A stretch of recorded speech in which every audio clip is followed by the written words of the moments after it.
Ejercicios espirituales del Padre Antonio Bravo Tisner. La disponibilidad de Jesucristo al Padre, fuente de su dinamismo evangelizador y del discernimiento que hace de la vida de los pobres.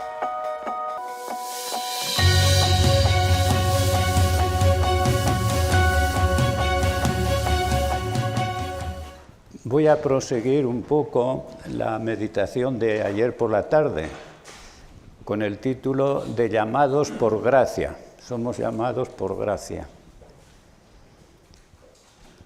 Y por la tarde les hablaré un poquito más del Espíritu Santo.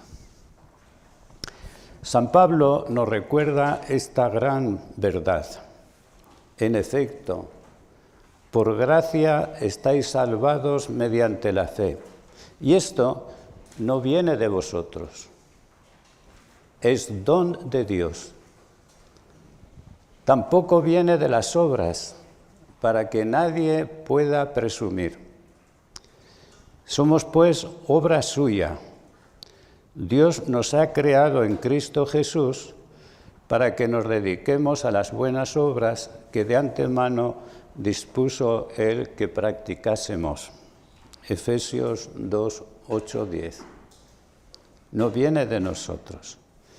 La vocación, hermanos, no viene de nosotros. Es un don de Dios. Toda vocación es un don de Dios. Lo tenemos que acoger y recibir este don y comprender lo que implica el don de Dios. Un don de Dios que se va a manifestar a lo largo de toda la vida y que va a marcar nuestro ministerio pastoral si lo comprendemos bien. Pablo VI nos recordó en Populorum Progressio, en el número 15, una cuestión decisiva. Dice así el Papa: en los designios de Dios, cada hombre, está llamado a promover su propio progreso, porque la vida de todo hombre es una vocación dada por Dios para una misión concreta. Todo hombre, lo conozca o no lo conozca, ha sido convocado por Dios a la vida y para una misión. Luego tendremos que trabajar, ¿verdad?, para que los hombres reconozcan su vocación y su misión en la vida. Y ese será nuestro trabajo pastoral fundamentalmente. Cómo ayudamos a responder a la vocación y misión de cada uno. Y continúa el Papa: desde su nacimiento ha sido dado a todos como un germen, un conjunto de actitudes y cualidades para hacerlas fructificar. ¿Verdad? Su floración, fruto de la educación recibida en el propio ambiente y del esfuerzo personal, permitirá a cada uno orientarse hacia el destino que le ha sido propuesto por el Creador, hacia un destino. Dotado de inteligencia y de libertad, el hombre es responsable de su crecimiento, lo mismo que de su salvación. Todo hombre es responsable. Ayudado y a veces estorbado por los que lo educan y lo rodean, cada uno permanece siempre, sean los influjos que sobre él se ejercen, el artífice principal de su éxito o de su fracaso. Por solo el esfuerzo de su inteligencia y de su voluntad, cada hombre puede crecer en humanidad, valer más, ser más. La vocación y misión, por lo tanto, se precisa en la historia y a lo largo de la historia. Todos tenemos la vocación a ser hombres, ¿verdad? La vocación a ser cristiano. La vocación a ser sacerdote. La vocación a ser del Prado también. Son vocaciones que van precisando nuestro itinerario hacia el destino, y el destino que viene de Dios. Por eso la vocación arranca de un tú. Es Dios quien llama. No somos nosotros los que nos damos la vocación. Dios nos llamó a la existencia, ¿no? No fuimos nosotros los que pedimos venir al mundo. Y Dios nos va llamando y precisando nuestra vocación a lo largo de la historia, para llevar adelante no mi misión, sino la misión del Señor. Para eso se exige disponibilidad, ¿no? Se exige estar atento. ¿Qué me pide el Señor? ¿A qué me llama realmente el Señor? Y esto es muy importante porque en la vida, poco a poco, pues nos van llamando. A veces a misiones y tareas que nunca habíamos pensado ni imaginado. Pero ahí estamos. Y por eso se nos recuerda que tenemos que poner el mayor empeño en cultivar nuestra vocación. El mayor empeño. Los seminaristas tienen que tenerlo en cuenta. Claro, pero es que el sacerdote también, porque tenemos que discernir continuamente nuestra vocación y hacia dónde nos lleva el Señor. Pero fíjense ustedes que entonces es el tú pasa antes que el yo. Dios llama y yo puedo responder o no. Pero el tú se implica antes en el Señor.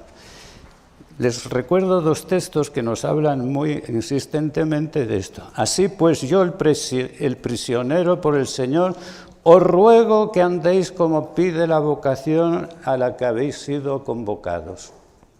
Sed siempre humildes y amables. Sed comprensivos. Sobrellevaos mutuamente con amor. Esforzaos en mantener la unidad del Espíritu con el vínculo de la paz. Un solo cuerpo y un solo Espíritu, como una sola es la esperanza de la vocación a la que habéis sido convocados. Un Señor, una fe, un bautismo, un Dios, Padre de todos, que está sobre todos, actúa por medio de todos y está en todos. Este texto de la carta a los Efesios, en el capítulo 4, versículo 1-6, nos traza el camino con humildad, porque no lo hemos merecido, nos regalan la vocación, nos llaman.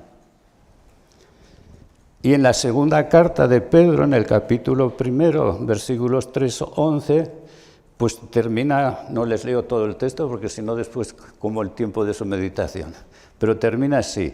Por eso, hermanos, poned el mayor empeño en afianzar vuestra vocación y vuestra elección. Haciendo esto no caeréis nunca, pues así se os facilitará muchísimo la entrada en el reino eterno de nuestro Señor y Salvador Jesucristo.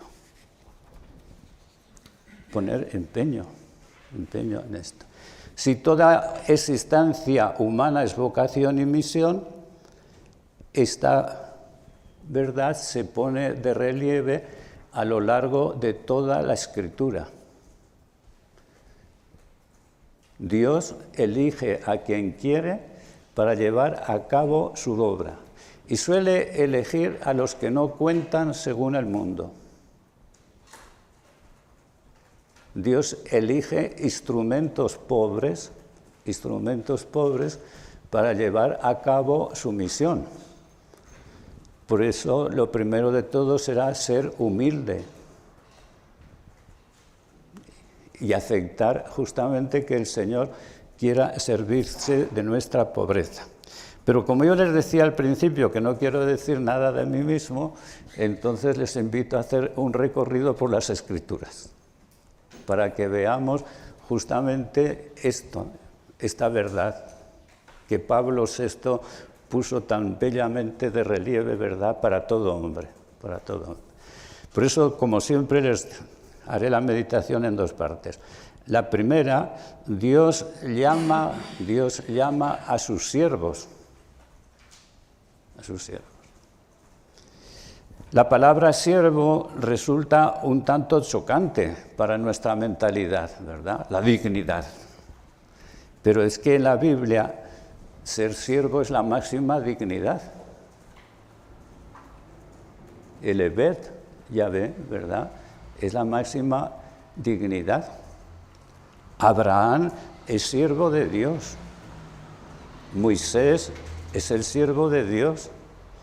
David es el siervo de Dios. Isaías es el siervo de Dios, ¿verdad? La máxima dignidad, que es ponerse en definitiva al servicio de Dios, a la intimidad con Dios, es la máxima dignidad. Siervo, por tanto, insiste en una persona que libre y elegida libremente lleva a cabo el designio de Dios. El siervo. Israel es el siervo de Dios. Y Jesús de Nazaret es el siervo de Dios. ¿No lo dicen así los Hechos de los Apóstoles? A tu siervo. Es la máxima dignidad. Y el sacerdote está llamado a ser siervo del Señor, claro está. Pues bien, en el Antiguo Testamento vamos a recorrer un poquito unos cuantos personajes para comprender bien la vocación y la misión, ¿verdad? Primero, Abraham fue elegido por Dios para ser padre de un pueblo, y bendición para todas las familias de la tierra. El patriarca antes sabe callar a los perros. El patriarca, antes de ser llamado por Dios, era, ya lo dije, adorador de falsos dioses. Era un hombre gastado, viejo, no tenía ninguna cualidades para ser, pero Dios lo eligió. ¿Y para qué lo eligió? Para ser bendición para todos. Para hacer de él un pueblo. Pues entonces no es el pueblo de Abraham, es el pueblo de Dios. Y es Dios quien va a llevar siempre la iniciativa en la vida de Abraham. ¿Y cuál es la respuesta de Abraham? Pues si yo me voy a la carta a los Hebreos, que ha hecho una gran meditación sobre esta llamada, entonces me ahorro hacer yo la meditación. Se la doy a la carta a los Hebreos, que dice: por la fe obedeció Abraham a la llamada y salió hacia la tierra que iba a recibir en heredad. Salió sin saber a dónde iba. Por fe vivió como extranjero en la tierra prometida, habitando en tiendas, provisionalidad, en tiendas. Y lo mismo Isaac y Jacob, herederos de la misma promesa, mientras esperaba la ciudad de sólidos fundamentos, cuyo arquitecto y constructor iba a ser Dios. Disponibilidad, hermanos, es ponerse en camino sin saber a dónde vamos. Fiados exclusivamente en la palabra de Dios. Eso es estar disponible, ¿no? Nosotros queremos tener el control del futuro. Abraham no. La fe tiene su fundamento en Dios. Moisés, porque he dicho que íbamos a hacer un pequeño recorrido. Moisés fue llamado por Dios para liberar al pueblo de la esclavitud y conducirlo a la tierra prometida. Y cómo le comprometió la vida a Dios mucho más, que la tenía ya, ¿verdad? Moisés no conocía ni siquiera el nombre de Dios, porque lo tiene que preguntar. Según la Biblia, ¿verdad? Tenía 80 años. Era un fugitivo de la justicia, etcétera, etcétera. Un personaje poco esto. Y Dios lo llama porque ha escuchado, Dios ha escuchado el grito de un pueblo oprimido. Y ha bajado, es la bajada de Dios, fíjense ustedes, la condescendencia divina. Dios baja, Dios busca a quién.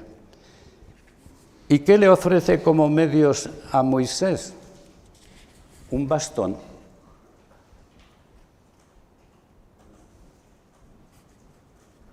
Eso es lo que nos dice la Biblia, ¿verdad? Para liberar de la esclavitud, un bastón. Un bastón que es el signo de que yo estaré contigo. El Señor está con los que llama justamente para llevar a cabo la misión, porque la misión es de Dios, no es nuestra, la recibimos. Y Moisés intentó eludir la responsabilidad. Si soy torpe de palabra, ¿cómo me vas a mandar a mí? Si no tengo medios, ¿cómo me vas a mandar a mí? Y Dios hasta el final se enfada con él. ¿Y qué le dice justamente? Yo pondré mi palabra en tus labios. Ahí tienes a Aarón. Yo hablaré. Por eso, al final, Moisés se rinde para llevar a cabo justamente el designio de Dios. Y sabemos lo que le costó a Moisés, ¿verdad? Ni Faraón comprendía, ni su pueblo comprendía, porque Moisés sufre más del pueblo que de Faraón. Pero es para llevar adelante.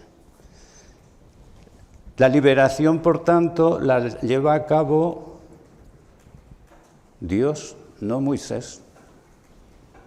Y Moisés no es más que un instrumento, un instrumento. Y en eso a mí me remitía aquí, a la disponibilidad de la fe. Moisés, Moisés, heme aquí. Después vienen las controversias, ¿verdad? Y la discusión. Pero Moisés se hace presente y es la respuesta de la fe. Heme aquí, he aquí la esclava del Señor. Heme aquí, es la disponibilidad, ¿verdad? Para ponerse en camino. Esta disponibilidad, pues, nos lleva a compartir una lucha, a compartir unas dificultades. Por eso, como ya que estoy hablando a muchos de los pradosianos, pues recordaré lo que decía Chevé: si quieres un pobre, heme aquí. Si quieres un loco, heme aquí. Es la respuesta de la fe: heme aquí. He aquí la esclava del Señor. Porque María quería tener medios. No conozco varón, pero sí que no necesitas conocer varón para engendrar al Salvador. Es Dios quien lo hace. Moisés no tenía medios. Insisto, el bastón es muy importante, porque es yo estaré contigo. Y la prueba, el bastón. Paso a un cuarto siervo importante. Al tercero, es verdad, es que se me ha ido la hoja de camino. Es para saber si estamos atentos. Paso a un tercero, Isaías. Podríamos recorrer muchos más, pero yo creo que con 4 tengo bastante. Por eso ya me había pasado uno. Isaías. Ante todo, Isaías es el profeta de la fe y de la santidad. Pero perdónenme y vuelvo un momento a Moisés, porque no les he hecho la meditación, se me ha traspapelado la hoja, no he hecho la meditación que hace la carta a los hebreos. Por fe Moisés, ya crecido, renunció al título de hijo de una hija del faraón y prefirió ser maltratado con el pueblo de Dios al disfrute efímero del pecado, estimando que la afrenta de Cristo valía más que los tesoros de Egipto, y atendiendo a la recompensa. Por fe, abandonó Egipto sin temer la cólera del rey y se apoyó en el invisible como si lo viera. Y Moisés avanzó, como si viera el invisible. Eso es la oración, hermanos. La oración es un encuentro con un tú, no con uno mismo, ¿verdad? Para avanzar.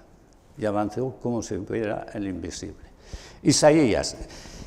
El relato de la vocación tiene especial relieve para nosotros. Isaías 6, 1, 13. Todo ocurre en una visión. Los serafines gritaban unos a otros: Santo, santo es el Señor del universo, llena está la tierra de su gloria. Isaías, ante la santidad de Dios, qué importante la santidad, exclama: ¡ay de mí, estoy perdido! Yo, hombre de labios impuros, que habito en medio de gente de labios impuros, he visto con mis ojos al Rey, Señor del universo. Isaías toma conciencia de su condición humana, de su distancia de la santidad de Dios. Toma conciencia de ser pecador, en medio de un pueblo de pecadores, ¿verdad?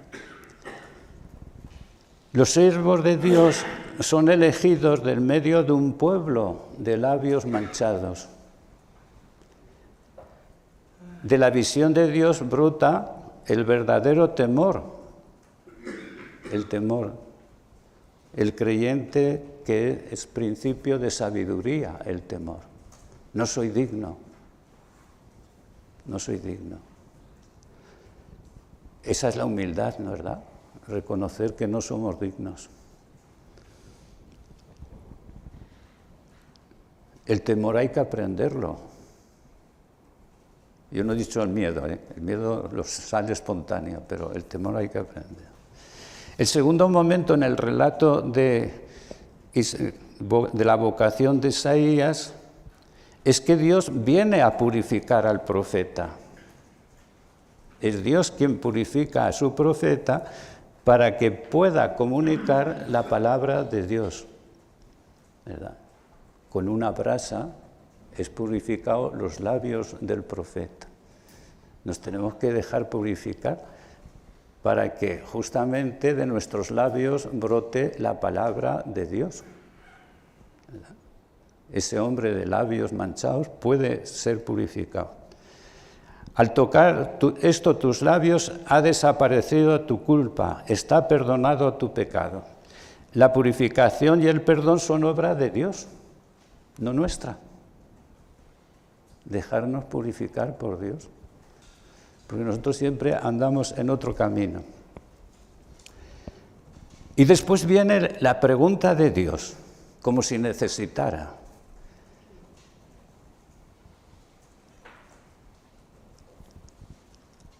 ¿A quién enviaré?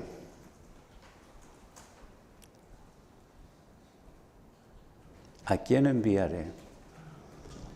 Y de nuevo encontramos la respuesta de la fe. Heme aquí. Es la disponibilidad justamente para dejarnos guiar. ¿A quién enviaré? ¿Y quién irá por nosotros? El plural de Dios. ¿Quién irá por nosotros? El profeta es enviado para ir en nombre de Dios al pueblo, no en nombre de mi obispo.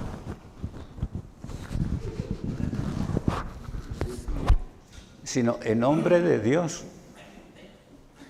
Mi obispo es una mediación necesaria, oportuna, pero es una mediación. Vamos en nombre de Dios, ¿no? Todo profeta va en nombre de Dios. ¿Y qué se le dice al profeta? Pues irás y no te escucharán. Pero tienes que decirle e insistir una y otra vez.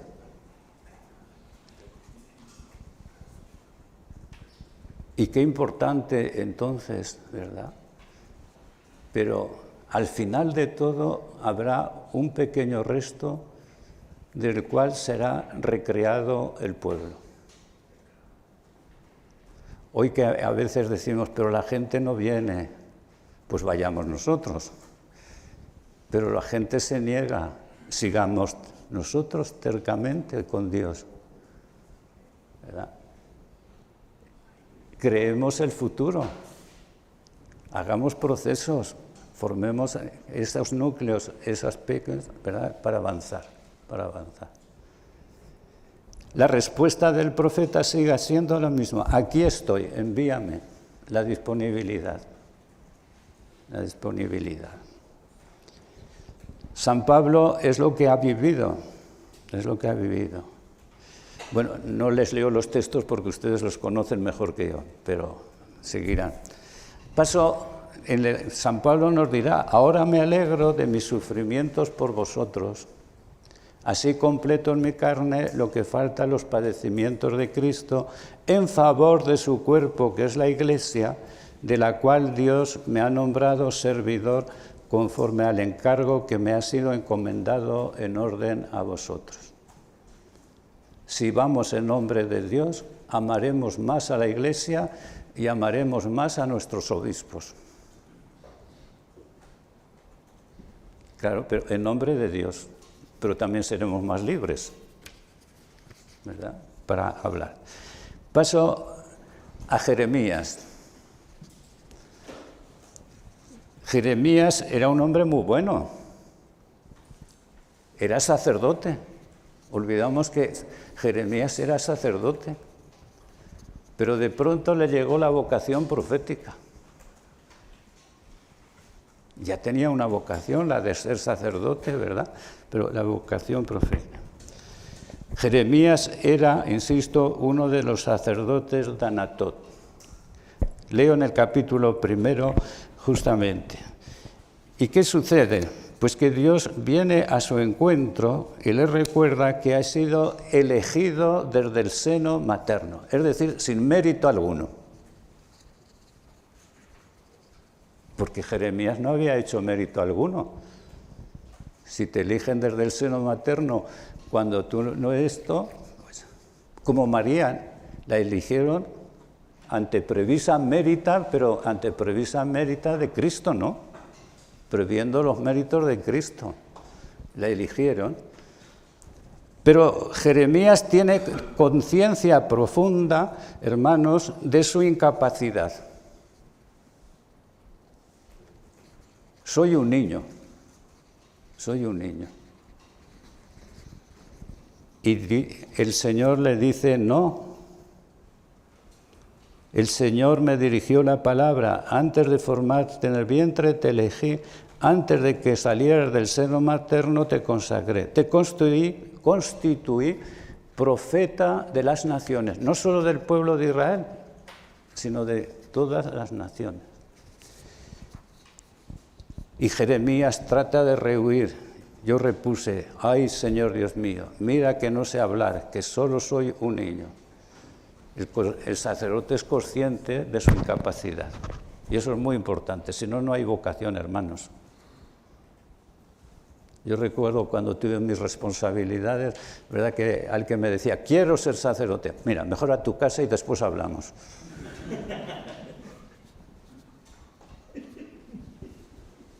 Claro, si es Dios quien llama, tú no tienes que decir yo voy a ser. Si tú quieres, Señor, heme aquí. Pero si tú quieres, por eso el discernimiento no es de cualidades, el discernimiento es de si Dios llama. Claro, y eso es lo que tendremos que ver en los signos, etc.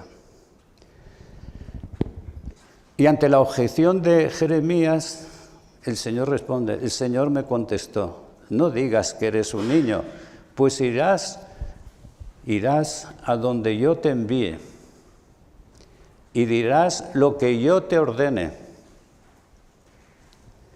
No les tengas miedo, que yo estoy contigo para librarte. No es el profeta el que libra a Dios, es Dios quien libra al profeta. No somos nosotros los que... No, es Dios quien nos salva y quien nos libra a nosotros en el ministerio.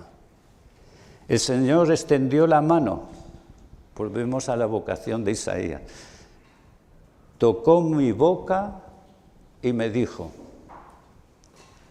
voy a poner mis palabras en tu boca.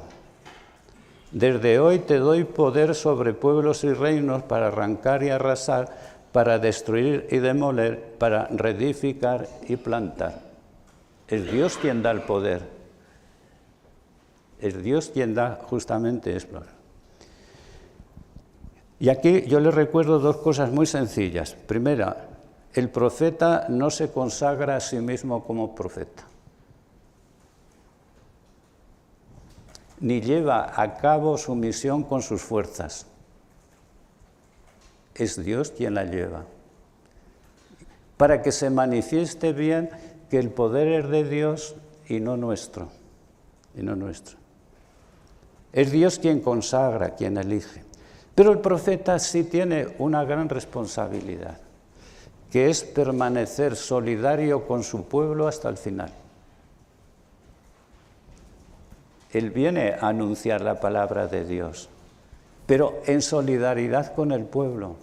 Y veremos a Jeremías, ¿verdad?, morir en el destierro con el pueblo y llevado con el pueblo al destierro en Egipto. Por eso nos tenemos que preparar, hermanos, nos tenemos que preparar. Y para ello, dos textos de Jeremías que nos pueden ayudar a prepararnos.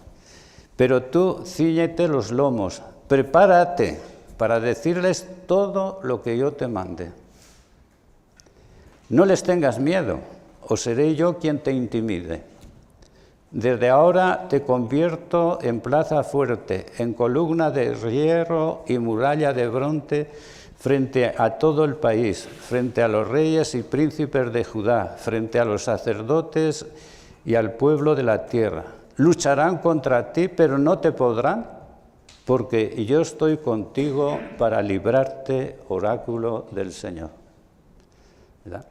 Es un texto precioso de Jeremías que nos ayuda en su vocación.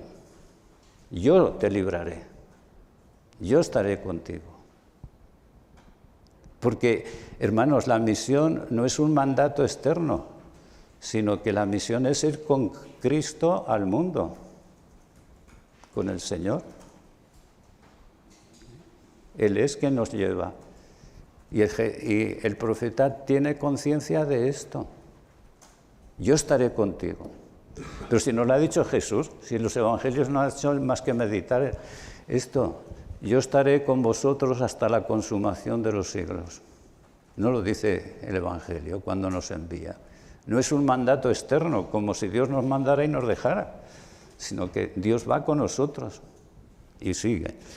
Y por eso esto nos lo recuerda también Jeremías, que él siempre ha vivido con resistencia a la misión y la vocación, con dificultad. No nos extrañe si tenemos resistencias, somos humanos. Les leo el texto. Me sedujiste, Señor, en las confesiones y me dejé seducir. Has sido más fuerte que yo y me has podido. He sido a diario el hazmerreír, todo el mundo se burlaba de mí. Cuando hablo tengo que gritar, proclamar violencia y destrucción. La palabra del Señor me ha servido de oprobio y desprecio a diario. Pensé en olvidarme del asunto y dije, no lo recordaré, no volveré a hablar en su nombre. Pero había en mis entrañas como fuego, algo ardiente encerrado en mis huesos. Yo intentaba sofocarlo y no podía. Dejarse vencer por Dios es lo propio del profeta, por la palabra de Dios. Lo dejamos. La historia de la vocación y misión de los profetas nos invita a contemplar cómo el Señor hizo del niño Jeremías un bastión para anunciar la palabra de Dios. La fuerza le venía de... Y ahí encontramos, hermanos, una ley de todo apostolado.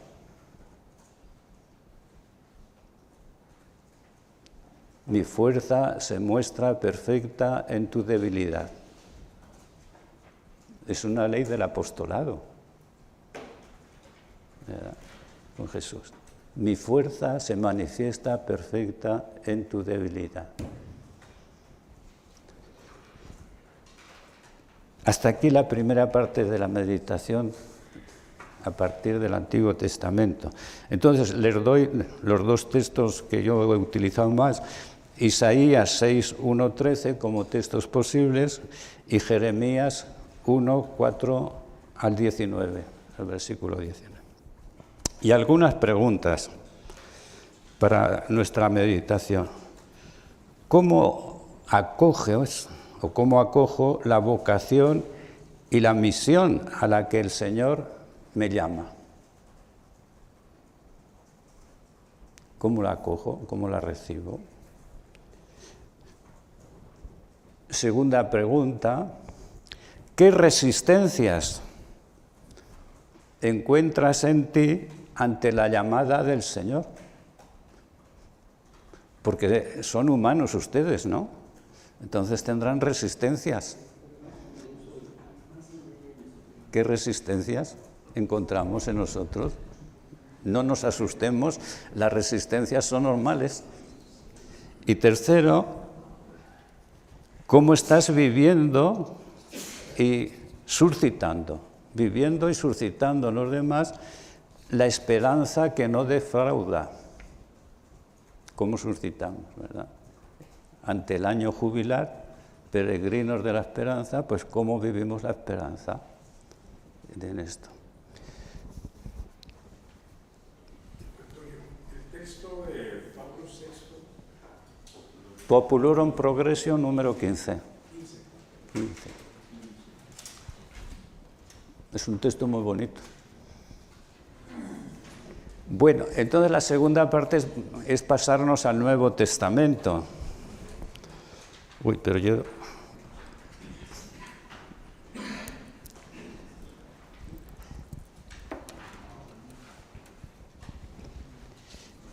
Algunos autores hablan que Jesús también fue un vocacionado, un llamado. Yo no voy a entrar en esos distingos ahora, pero algunos autores se han basado en Mateo 2, 13, 15, ¿verdad?, para hablarnos justamente de Egipto llamé a mi hijo. De Egipto llamé esa vocación.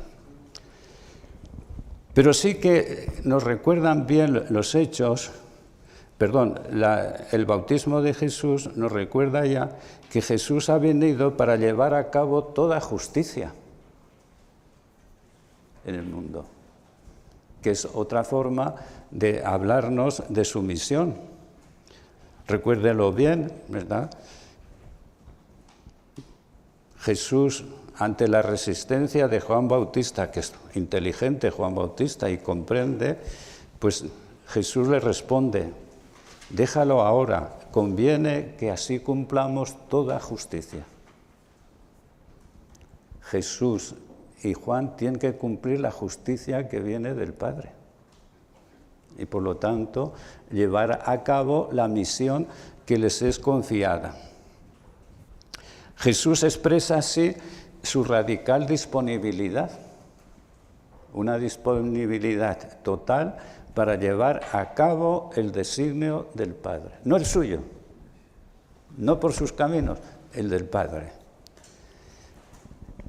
El Evangelio de San Juan presenta a Jesús como el Cordero de Dios que viene a llevar a cabo la misión de liberarnos del pecado. Este es el Cordero de Dios. Y los discípulos se pusieron a continuar esto.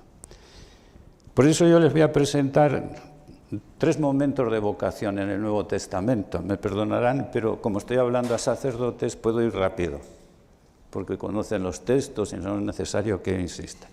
El primer texto es que Jesús empieza a anunciar el reino e inmediatamente llama a los discípulos para formar comunidad del reino, para formar comunidad. No es cuestión de individualidades. La vocación de los 12 se nos recuerda justamente que son convocados los 12, no uno, individualidad. Piensen ustedes en el presbiterio, piensen en tantas cosas que podremos hacer, ¿verdad? Convocó a los que quiso y los constituyó 12. Por lo tanto, una comunidad de testigos. A los que llamó, nos dirá San Lucas, apóstoles. Es una comunidad, porque el testimonio no es individual, es de los 12. Jesús subió al monte, llamó a los que quiso y se fueron con él, e instituyó 12 para que estuvieran con él y para enviarlos a predicar, y que tuvieran autoridad para expulsar los demonios. Y nos dice Lucas, a estos los nombró apóstoles, Pues veamos esta primera vocación y elección del Señor. San Lucas nos recuerda que Jesús pasó la noche orando, para reflexionar, no, hermanos, para acoger los que Dios le daba. Es diferente. Por eso en Juan 17 encontraremos hasta 10 o 12 veces los que tú me has dado, sacándolos del mundo. Por eso la oración nos dispone justamente para acoger los que el Padre nos da. Nuestros feligreses nos los da el Padre. No son nuestros, etcétera, etcétera. Y al mismo tiempo es la libertad. Jesús eligió a los que quiso. Esta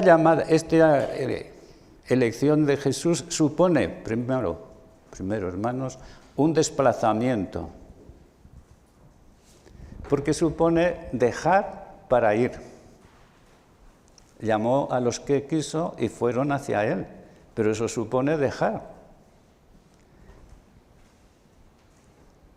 Dejar familia, dejar trabajo, e incluso dejar los maestros, porque los discípulos de Juan dejaron a su maestro Juan para seguir al único maestro. Dejar nuestra cultura para seguir a Jesús, no para rechazarla, no para eso, sino justamente para evangelizarla. Pero supone un desplazamiento. Y toda disponibilidad, ¿verdad?, supone ese desplazamiento. Y es la grandeza de Juan Bautista que señaló al Cordero, a los discípulos, y se pusieron detrás de Jesús. Hermanos, tenemos que dejar nuestro yo para poner a la gente detrás de Jesús. Conviene que yo disminuya para que él crezca. Esa es la humildad del apóstol, la humildad del profeta conducir. Jesús instituyó 12 para que estuvieran con él. Pero claro, estar con Jesús es estar siempre de camino. Estar con Jesús no es retirarme hacia mí, sino todo el contrario. Estar siempre de camino, hermanos, hacia el Padre. Estar siempre de camino hacia los últimos. Porque Jesús va a salvar al mundo, ¿verdad?, pasando por los últimos, haciéndose esclavo de todos. Estar con Jesús es muy exigente. Entonces, estar con Jesús, ¿no? Porque es estar donde Él está. Y si está con los últimos, pues será estar con Jesús allí, con ellos, ¿verdad?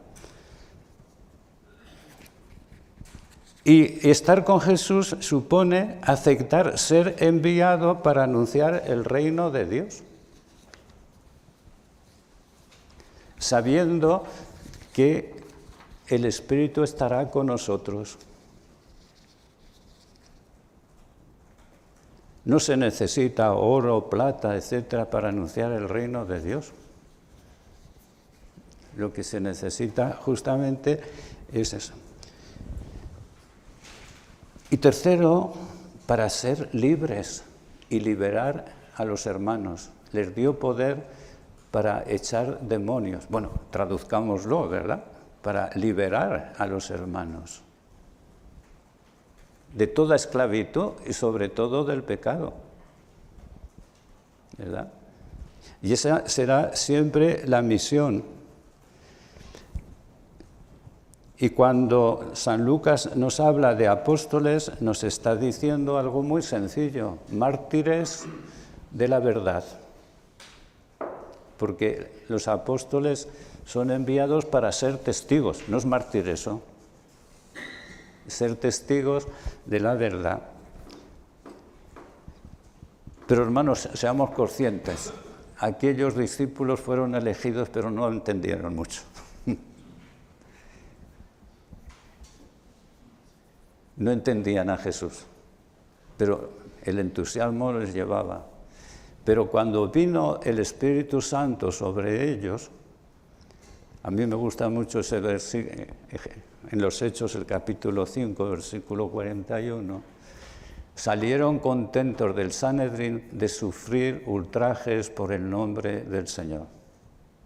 Los cobardes, los que habían oído todo eso, con el Espíritu ahora están gozosos de sufrir ultrajes. Para un griego, ultraje es peor que la muerte.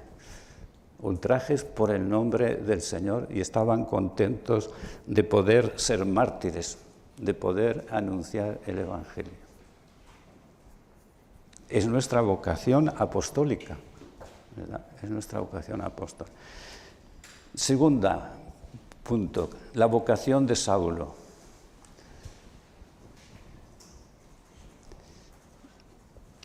Saulo era un gran creyente, apasionado,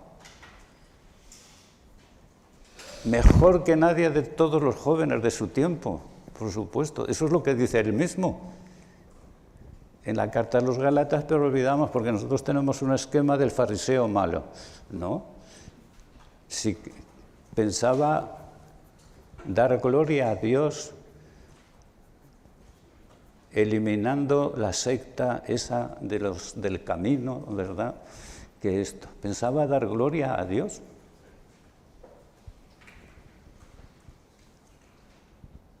Porque nosotros a veces a la gente les ponemos unas ideas que no son las justas, hermanos. El fariseo no, sino que Saulo era un hombre profundo, dicen que rabino de todo esto, y honesto consigo mismo. Bueno, pues entonces a este Pablo, Dios, a este Saulo, Dios, no, Jesús resucitado, se le apareció.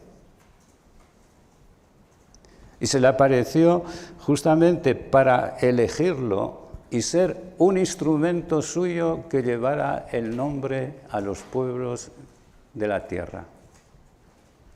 Un instrumento. el que había comprendido justamente el celo como un rechazo de los demás, ahora será el hombre elegido para llevar el nombre de Cristo a los gentiles y a todos.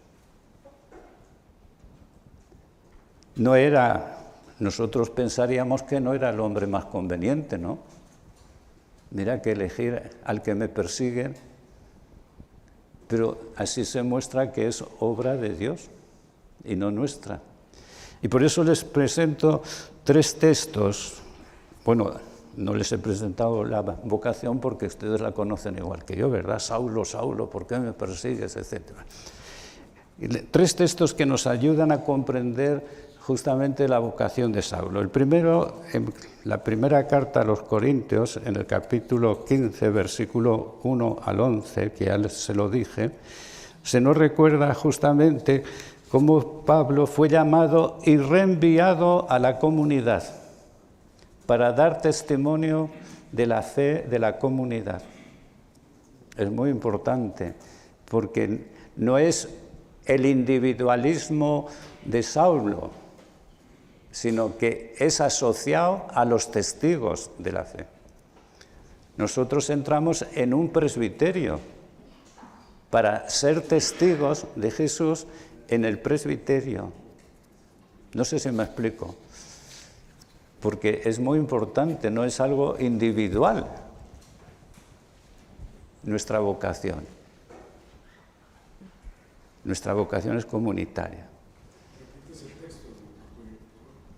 Primera Corintios, capítulo 15, versículo 1-11.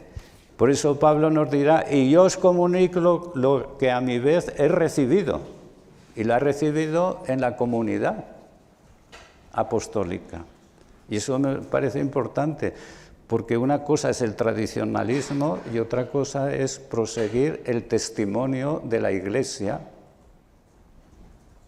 Lo que hemos recibido lo comunicamos. Por lo tanto, no nos pertenece, es algo que pertenece a los demás. Segundo texto, Gálatas 1, versículos 11 al 24, Pablo anda tenso y como enfadado porque algunos quieren cambiar el Evangelio. Y quieren volver a la ley. Y Pablo dice, pero si el Evangelio no es de origen humano. El Evangelio viene de Dios y yo lo he recibido de Dios por revelación, el mismo Evangelio. Y entonces he sido ratificado por la Iglesia. Pedro y eso no me dijeron solamente que tuviera en cuenta a los pobres, cosa que he querido tener en cuenta. Pero cuando Pedro no avanza bien, pues Pablo le tira las orejas, ¿verdad? Y le dice, ¿cómo tú funcionas así? Por eso la libertad de Pablo, claro, para ver si él corre en vano y también para animar y cuestionar a los demás. Tenemos que verificar si andamos bien, eso. Y el tercer texto, Filipenses 3, 1, 11, que es el texto que más le gustaba a Chevrier, justamente, que es esto. Todo lo considero pérdida ante el conocimiento de nuestro Señor Jesucristo. Y compartir su comunión en los sufrimientos para participar en la gloria de la resurrección. Es decir, Pablo es el hombre del misterio pascual. Muerte y resurrección de Cristo. Morir con Cristo para resucitar con Cristo. Y entonces ahí nos tenemos que implicar todo. Y fíjense ustedes que en la carta a los Gálatas nos recuerda que eso lo vive en nombre de la ley. No está contra la ley, Pablo, sino que está contra la mala comprensión de la ley. Porque en nombre de la ley muere y es crucificado con Cristo para participar de su vida. tercer momento del Nuevo Testamento que les presento brevemente. Y después ya les digo los textos y ustedes eligen el que quieran para su meditación. Pues San Juan termina la última palabra de Jesús resucitado en el Evangelio de San Juan es muy sencilla. Tú sígueme.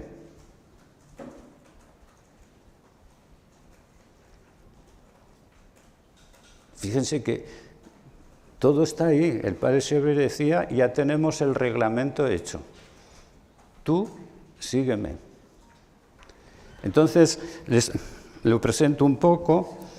Jesús resucitado se aparece mientras los apóstoles pescan, les prepara el almuerzo, les da de comer, ¿verdad? Y luego se lleva aparte a Pedro y le pregunta, ¿me amas? ¿Me amas? Por 3 veces. Bueno, como estoy hablando a sacerdotes, puedo ir deprisa, ¿verdad? Y Jesús le da la clave del seguimiento, hermanos.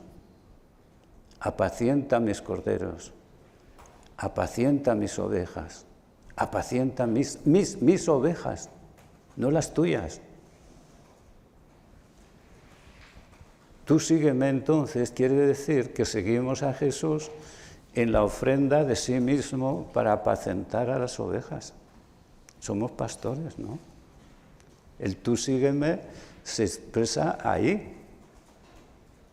No en mi austeridad, en mi cosa, no, en el servicio a los hermanos.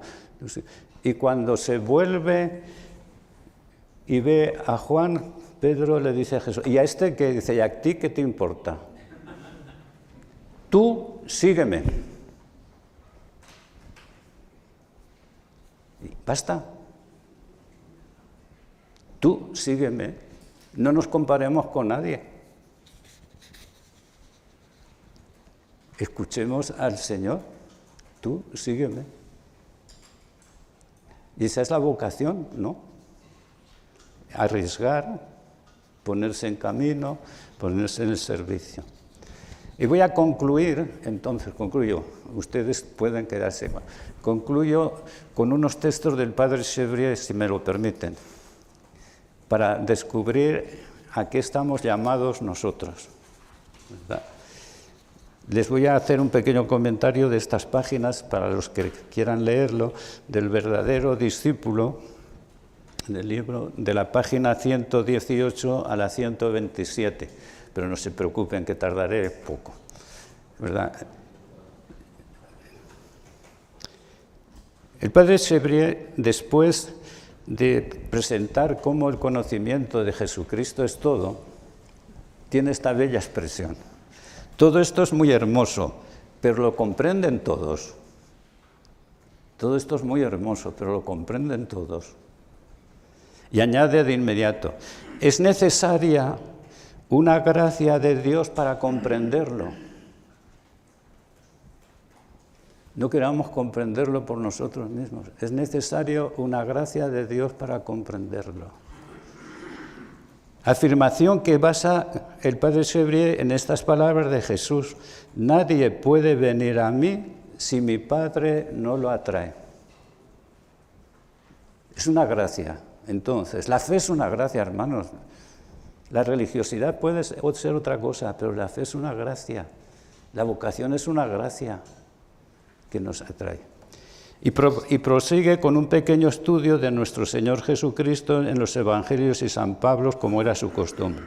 Y luego dice, si sentimos nacer en nosotros esta gracia, ese impulso interior de ir a Jesucristo, estamos llamados a discernirlo y cultivar la gracia de la vocación.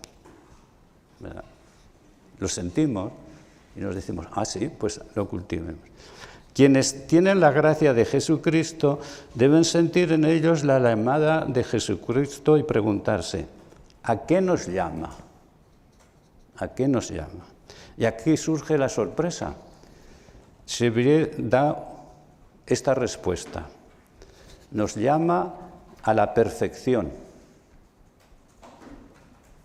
Nos llama a la perfección. Y explica a continuación. Hay 3 clases de cristianos en el mundo: los buenos, los malos, los perfectos. Hay también 3 clases de sacerdotes en la Iglesia: los buenos, los malos, los perfectos. Para Chevrier son buenos cristianos y buenos sacerdotes los que viven y actúan según la ley y el buen sentido. La ley y el buen sentido. Y es mucho. Malos los que viven en pecado e indiferentes ante su deber. Eso, pero yo aquí entiendo que todos somos al menos buenos. Perfectos, o mejor dicho, que tienden a la perfección,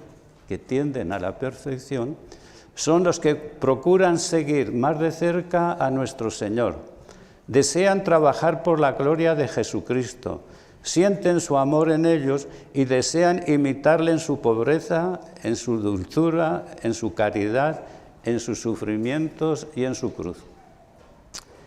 Así, el que aspira a la perfección no ve más que a Jesucristo, ama a Jesucristo y antepone a Jesucristo a todas las cosas.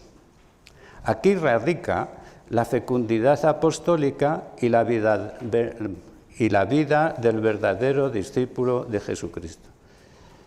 Gracia, hermanos, sigue diciendo, de haber sido elegidos. Vocación particular. Cuidados muy especiales de la providencia, espirituales y temporales. Todo nos compromete a seguir a Jesucristo en su vida perfecta. La respuesta a la gracia debe hacerse con prontitud y alegría, pero desde la debilidad y fiados en el que nos llama. Ahora bien, para ello, el Señor nos da unos avisos que debemos tomarlos muy en serio, y el primero de ellos, fíjense ustedes, el primero, es el de hacernos como niños.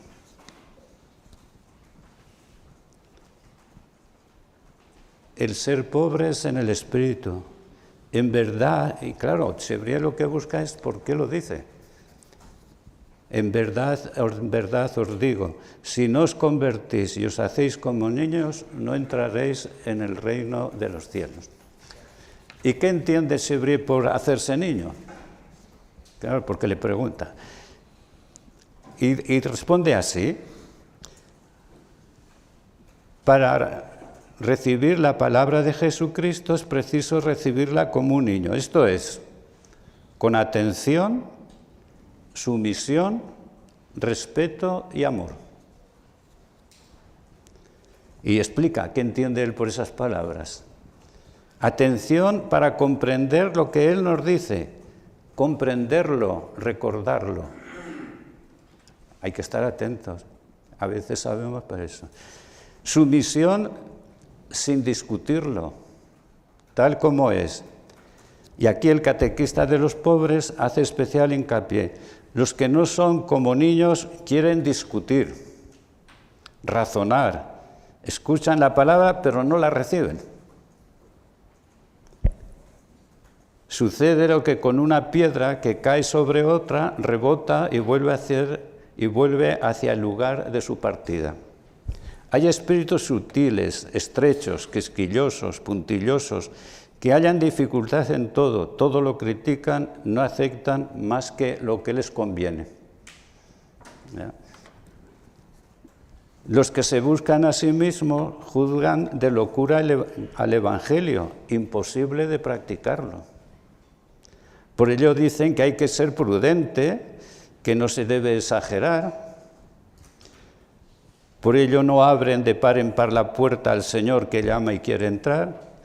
Para caminar por la senda de la perfección hay que abrir la puerta del corazón al Señor y dejarle que tome posesión de él. No abre la puerta el que se aferra a sus ideas, a sus pasiones y al mundo. Abre la puerta a medias el que sigue siendo dueño de su casa y corazón. Por ello acepta de la palabra del Señor lo que le interesa y gusta. Abre la puerta del corazón como un verdadero niño, el que no tiene más pensamientos y deseos que comprender lo que oye, practicarlo y alimentar su alma. Le guía el amor y nada más. Quiere entrar en el reino de los cielos. Esto es todo lo que desea. Jesucristo es su único maestro y no quiere seguir a ningún maestro. El maestro ha hablado, el maestro ha dicho, eso basta. Les presento los textos y las preguntas.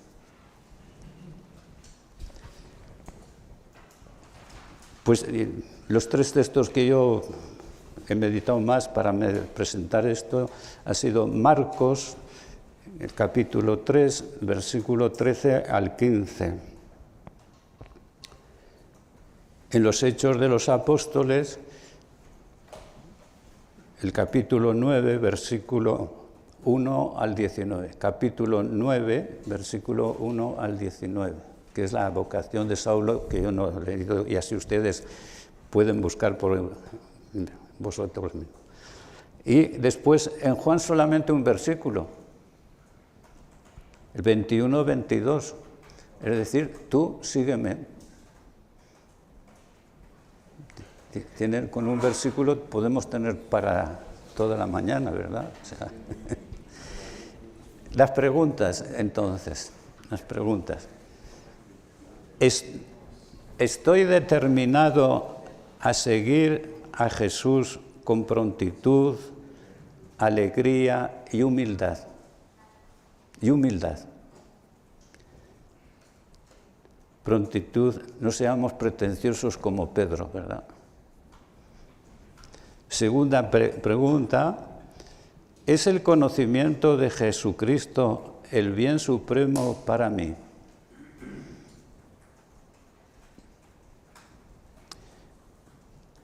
Y tercera pregunta, ¿estoy disponible para amar y servir a los hermanos de camino?